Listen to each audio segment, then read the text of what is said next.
Dia, boa noite. Shavua Tov, uma boa semana para todos. Shabbat Shalom, Mashiach Now, redenção completa, verdadeira, definitiva para o mundo inteiro, agora aqui, já. Pergunta da semana é: ancorado ou navegando?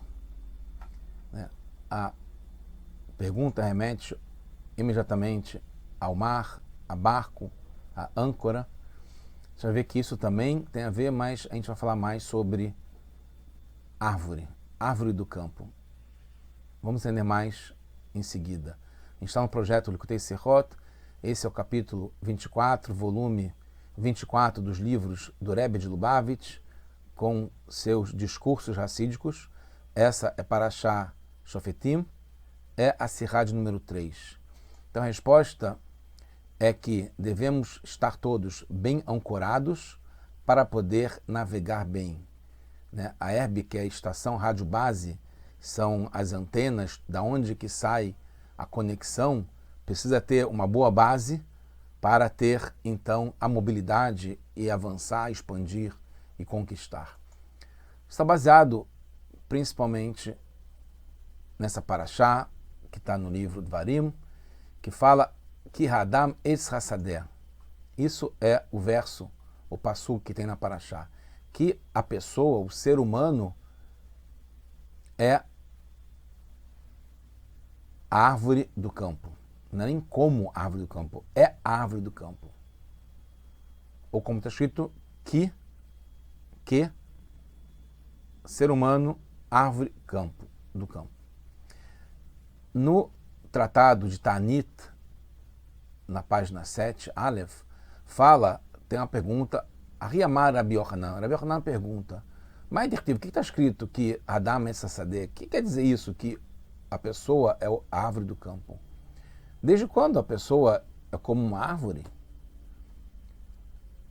Porque está explicado que essa explicação que tem no Talmud, que você vai poder se alimentar dele, e dele você não vai decepar, não vai cortar.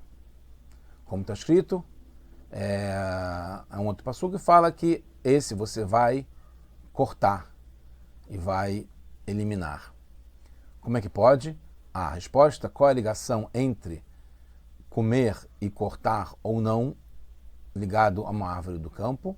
É que se a pessoa é um Talmid Chacham, um estudioso da Torá próprio, bem resolvido, correto, você pode comer dele e não cortá-lo. Mas se não, o certo é cortar e não se alimentar dele.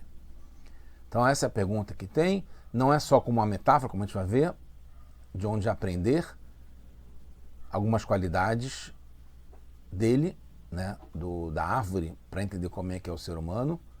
Porque se fosse só para aprender algumas qualidades que tem umas relações entre a pessoa e a árvore, não teria essa pergunta, essa questão, desde quando que é uma árvore do campo? Você entende que tem comparações entre uma pessoa e uma árvore. Porque tem a pergunta, não são só metáforas, tem alguma coisa mais profundo. E a resposta já dando é que a essência do ser humano é como uma árvore. O que é a árvore? O que representa a árvore? Ela tem raiz, ela tem a âncora, como a gente falou, ela tem a base, a pessoa é bem fundamentada, tem fundamento, tem uma boa base. Deixa eu ver como é que isso se representa na pessoa e na aplicação nossa para o dia a dia. Tanto é que o Rosh Hashanah Leilonot, o ano novo das árvores que existe no calendário judaico, chamado em Tu Bishvat, no dia 15 de Shvat, nesse dia não se fala Tahanun, é chamada a cabeça do ano, Rosh Hashanah das árvores, e tem o costume de comer frutos de árvores neste dia, que está ligado com esse verso, que é Adam es Hasadeh. Aí surgem algumas perguntas. Por que então a resposta do Talmud é sobre um estudioso? Trazendo outra metáfora, além da pessoa, além da árvore, agora falando de um estudioso da Torá, para esse assunto. E é uma comparação de um detalhe só da árvore ou da pessoa, também difícil de entender. Por que tem essa comparação com um estudioso? A gente vai ver isso No último slide, só no final. Outra coisa é como pode descrever a grandeza do ser humano comparando com um vegetal, enquanto que ele é chamado, o ser humano é chamado medaber, aquele que tem a capacidade de falar, de raciocinar, de transmitir, se comunicar. E o tsomeia, que é um vegetal, que é árvore, está abaixo até mesmo de um animal, que está acima, né? A gente sabe que os reinos é o mineral, vegetal, animal e só depois o ser humano. Como é que pode comparar com um vegetal, que é 2 graus abaixo? Tá certo que o ser humano também tem as unhas e cabelos que crescem, o meu nem tanto mais, como uma árvore, né? Como uma planta, como uma flor. Mas tem outras características mais nobres do que essa de crescer cabelo, barba e unhas. A grandeza do vegetal, isso que é importante que a gente vai ver, e isso é a essência do ser humano, é que não esconde sua origem e vitalidade verdadeira. Uma árvore está sempre conectada por suas raízes com a terra, da onde tem os nutrientes, da onde ela recebe a vitalidade, recebe a vida. Então, um homem, um ser humano, a pessoa está sempre ligada com a vitalidade, a divindade, com a Hashem, que nos dá a vida a cada instante. Isso a gente tem que entender a partir da observação da árvore, que ela está o tempo todo ligada com a sua fonte. A força do crescimento que dá vida e faz crescer a árvore é a terra aonde ela está conectada. No contrário, o animal ou o ser humano não são obrigados a ficar sempre ligados à sua fonte e raiz. A terra da onde foram criados, tanto os homens quanto os animais, pode ficar separado. A pessoa pode estar voando ou nadando, né, ou pulando sem estar ligado com a terra. Menos ainda a terra da onde foram criados, né, o lugar específico da onde ele saiu. Mesmo quando a sua alimentação não precisa, mesmo quando a sua alimentação não precisa estar sempre no mesmo lugar, não precisa estar ligado, comendo só da onde que a pessoa nasceu. Então tem uma mobilidade muito grande da pessoa e do animal em relação à árvore, que ela fica fincada, sempre presa à sua raiz. Tem um outro exemplo parecido, que é mais costumeiro, mais comum de dar, que é o peixe. O peixe está sempre imerso dentro da fonte da sua vitalidade, que é a água. Tem diferenças, porque os peixes eles podem se movimentar na água, enquanto que a árvore fica fixa na terra. E os peixes, assim que ele sai da água, eles morrem. Mais ainda que o vegetal, pois os peixes estão totalmente imersos, completamente dentro da água, que é a fonte da vida. Então essa é a resposta que está dentro da própria pergunta. A novidade do vegetal, que é a árvore, com relação ao peixe, é que mesmo quando crescem a árvore e a planta, acima da terra, fora de sua origem, diferente do peixe, que aparentemente está o tempo todo, aparentemente não, na parte o tempo todo dentro da sua origem, completamente imerso, as árvores elas saem para fora da origem, mas mesmo as árvores mais altas, acima de 3 tfahim, que é 25 centímetros mais ou menos, ou 10 tfahim, ou até as mais altas que tem, ficam sempre presas na sua fonte. E através dela, elas crescem. A árvore sempre cresce a partir da terra. Quanto aos peixes, cada um não é ligado a uma fonte particular, pode se movimentar na água, ele pode passar de um lugar para o outro no mar, e mesmo de rio para mar e vice-versa, mas não um vegetal. Isso mostra mais uma ligação nossa. A gente é comparado com peixe também, mas muito mais ainda com a árvore, como a pessoa é a árvore do campo. Porque a árvore, por mais que cresça, aparentemente está longe da fonte que dá vida, a árvore, ela está o tempo todo presa e é essa fonte que faz crescer. As árvores do campo têm uma elevação ainda maior que as demais plantas e vegetais, trigo, verduras, etc. Porque eles não ficam na sua existência na terra de ano em ano. A árvore está o tempo todo presa lá. Os outros vegetais perdem sua constituição como vegetal. As árvores dão frutos, mesmo quando estão o tempo todo na árvore, ligada à terra. As árvores dão frutos e aguentam todas as mudanças de estações sem intervalo.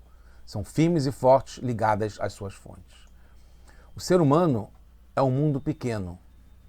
O mundo grande é dividido em 4 tipos, como a gente falou: mineral, vegetal, animal e ser humano falante, chamado Medaber em hebraico. Espiritualmente, o ser humano também tem esses 4 reinos. As emoções são o vegetal, que é a qualidade emocional que tem dentro e sentimentos dentro da pessoa. Assim como o vegetal, as emoções crescem de pequenas para grandes, né? Emoções mais rudimentares, simples, até mais sofisticadas e trabalhadas. Para o intelecto, também tem essas características de crescer, como tem também do animal, que é além do crescimento ligado ao vegetal.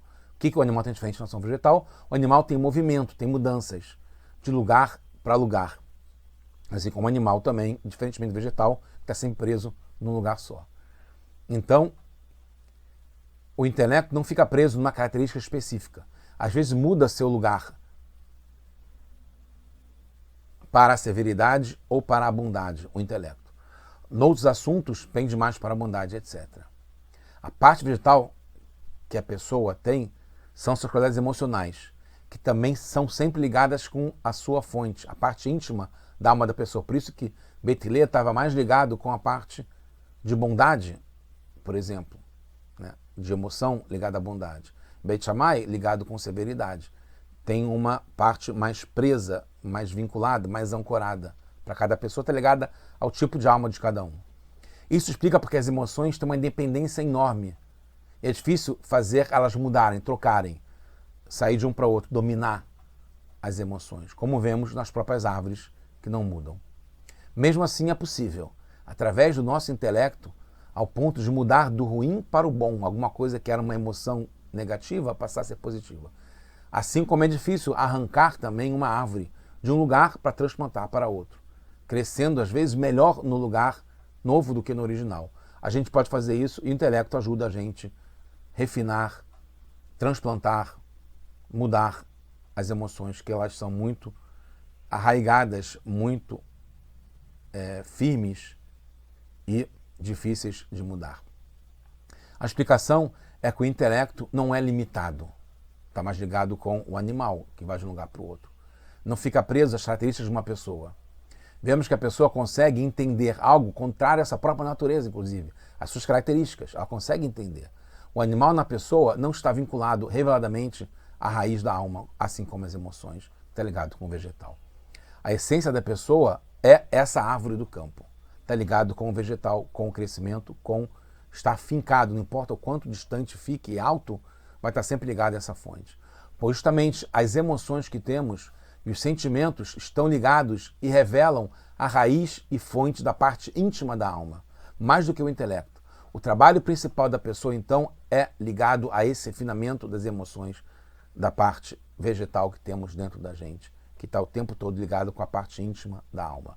Então, a plenitude do intelecto, em consequência, da pessoa, é atingido essa plenitude ao influenciar essas emoções, que é onde está ligado com a parte íntima da alma.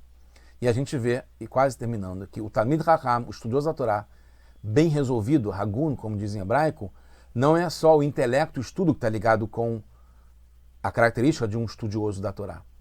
É quando ele, o Talmid Chacham, ele influencia as emoções, as suas emoções, e aí, consequentemente, se comporta corretamente também, baseado no seu estudo e nas emoções que ele controlou, que são explosivas, que são muito fortes, que crescem e que estão fincadas na alma, na fonte da alma, né, que dá vitalidade para a pessoa. Quando a pessoa consegue dominar, controlar isso, ela chega na plenitude. Então, um Talmid Chacham, um estudioso, que não é só o intelecto, mas que ele controla as emoções, que ele sabe se comportar de uma forma íntegra, baseado no controle das suas emoções, que é a parte íntima da sua alma, então ele é próprio a consumo. Você pode aprender dele, porque ele está ligado com essa parte de controle e também estar fincado numa base firme, né? Numa estação rádio base, da onde ele consegue se movimentar. Isso vale para o povo inteiro também, assim como vale no particular, o povo todo em geral.